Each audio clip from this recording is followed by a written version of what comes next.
Taking a Stand for Women's Rights by Anna Gorman. Although talks of women's rights were in the air as early as the 18th century, when Abigail Adams wrote to her husband encouraging him to remember the ladies, the first women's rights convention in the U.S. was not held until 1848. At this convention, women discussed the social, civil, and religious condition and rights of women. The convention was 2 days long, the first being exclusively for women and the second for the general public. During the first day, around 200 women, including revolutionary-thinking women such as Susan B. Anthony, discussed the Declaration of Sentiment and Grievances that was written by one of the convention leaders named Elizabeth Cady Stanton. This document was based on the Declaration of Independence, borrowing the phrase, "We hold these truths to be self-evident, that all men are created equal." This declaration was read to the general public on the second day of the convention. The women's efforts paid off for the first time in 1849 when the state of California granted women the right to own property. In 1850, the first National Women's Suffrage Convention was held in Worcester, Massachusetts. This convention was also held in 1851. Unfortunately, the movement was temporarily put on the back burner during the Civil War. After the war's end in 1869, Susan B. Anthony and Elizabeth Cady Stanton created the National Women's Suffrage Association. The hope of this association was to eventually achieve the women's right to vote. Elizabeth Cady Stanton was the first president, followed by Susan B. Anthony. This group of women helped put out propaganda, hopefully convincing Americans that women deserve the right to vote. Luckily, on December 10, 1869, the same year the association was formed, Wyoming became the first state to pass laws on women's suffrage. The American Women's Suffrage Association was also formed in 1869 and worked on amending state constitutions to allow women to vote. Susan B. Anthony was one of the most passionate suffragists, and she proved so when she cast a ballot in the presidential election of 1872. Unfortunately, Anthony was arrested along with 15 other women for voting illegally. Anthony was also refused a trial, which was very unfair. Many other women arrived at polling booths demanding a ballot, but were turned away or simply told no. From the beginning of the history of this country, women were treated like second-class citizens, says Sonia Fuentes, author and speaker whom I interviewed. They were not considered the equal of men in any sphere, intellectually and otherwise. They couldn't vote, they couldn't own property, their husbands were the responsible members of their family, they couldn't be executors of states, and on and on. Their sphere was by and large limited to the home, housekeeping, and raising children. This setback was not enough to make the passionate women suffragists give up. The first ever amendment to the U.S. Constitution giving women the right to vote was proposed in Congress in 1878. The amendment was not even voted on until 1887 when it lost in the House. In 1890, the National Women's Suffrage Association merged with the American Women's Suffrage Association to form the National American Women's Suffrage Association. Also in 1890, the American Federation of Labor showed support for the women's suffrage movement. This played a part in what's known as the Progressive Era, where women began to work more outside of the home. During this period, which lasted between 1890 and 1920, women also took a much more active role in politics.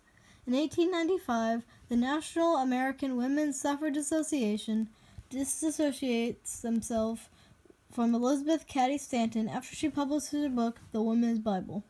Despite being one of the founders of the movement, Stanton is seen as too radical by the association. Between 1893 and 1912, women in Colorado, Utah, Idaho, Washington, California, Oregon, Kansas, and Arizona were granted full voting rights. Like any movement, not everybody was thrilled with women's suffrage. During this time, there was an association called National Association opposed the women's suffrage, who released propaganda explaining why they believed women should not have the right to vote. In 1913, there was the Women's Suffrage Procession, a parade in which thousands of women suffragists walked all over Washington, D.C. before the inauguration of President Woodrow Wilson.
In 1916, the women's suffrage movement grew stronger when Jeanette Reagan of Montana became the first ever woman to serve in Congress. She was able to work closely with Woodrow Wilson, and in 1918, Woodrow Wilson went to Congress and suggested the 19th Amendment.